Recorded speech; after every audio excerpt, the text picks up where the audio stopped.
आज प्रजापति ने कैसे स्मरण किया? मेरी इच्छा थी कि मेरी प्रजा और मेरी पुत्री भी देखे कि आप हैं कौन।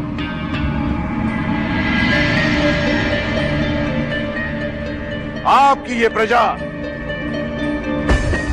ये मानती है कि आपको प्रसन्न करना बहुत सरल है, क्योंकि ना तो आपके लिए कोई नियम अनिवार्य है और ना ही आपकी आराधना में कोई विधि विधान का महत्व है। इसलिए वो आपको भोलेनाथ बुलाते हैं।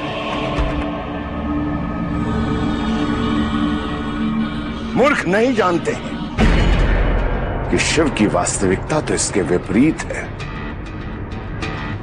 मेरे पिता ब्रह्मा को सत्कार, स्थान और उत्सवों से विहीन करने से लेकर आज इस उपयुक्त समय पर इस मंदिर में पधारने तक आपकी हर चाल सुनियोजित है। उसमें षड्यंत्र की गंध आती है। आप अपनी मर्यादा भूल रहे हैं दक्ष प्रजापति। भूल रहे हैं कि आप जिनसे ऐसे कुवाक्य कह रहे हैं वो स्वयं महादेव हैं। और आप एक साधारण नहीं, ब्रह्मा का पुत्र हूं मैं, ब्रह्मा का। यदि ब्रह्मा ने इस संसार की रचना की है तो मैं हूं उसका संचालक। मैंने ही इस भूमि को उपजाऊ बनाया है, व्यवस्थित किया है, जीवन निर्वाह योग्य बनाया है। यदि मैं इस प्रजा को नियमबद्ध नहीं करता तो कौन पूछता इन ब्राह्मण और ऋषियों को? मैं ही हूं जिसने यज्ञ संस्कृति से सारे संसार का उद्धार किया है। साधारण नहीं हूं मैं। किसके लिए दक्ष? किसके लिए किया ये सब? संसार का संचालन, नियमों की स्थापना कर इस भूमि को निर्वाह योग्य बनाना, ये एक प्रजापति का दायित्व ही तो है।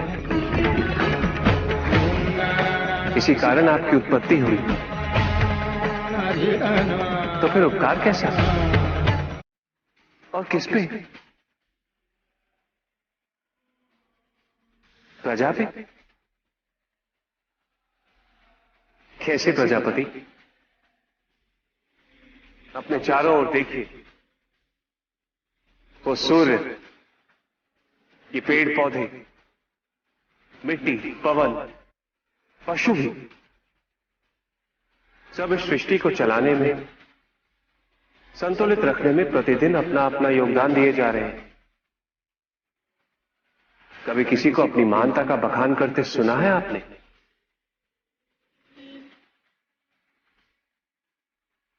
ब्रह्मपुत्र, आप तो ज्ञानी, विचारवान हैं। आवश्यकता है तो अपने भीतर झांकने की, जहां सारे प्रश्नों का उत्तर प्राप्त होता है।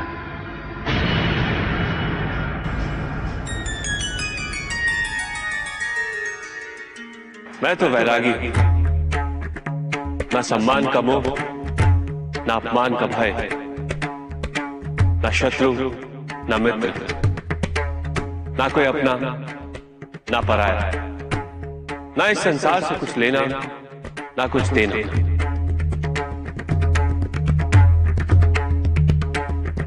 पर जब कभी धर्म के नाम पे किए जाने वाला आडंबर पक्षपात का आधार बनेगा,